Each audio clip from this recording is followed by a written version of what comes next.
جايه كام؟ موديل. بدانا بالظبط من 3 احنا الابلكيشن بتاعنا بقى زي برضه كبير جدا.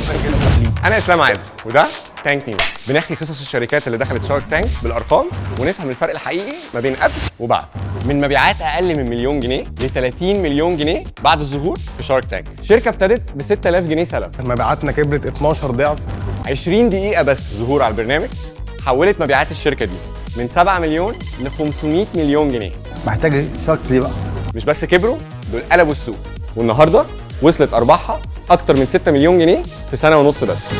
المشاريع اللي انا دخلت فيها في شارك تانك انت تقريبا بتدي كلمه على الهوا بعد بيتش 10 دقايق. عرض لقطه ما تضيعوش. ديل تمام. مبروك. ولكن بعد الحلقه الديل اتغير.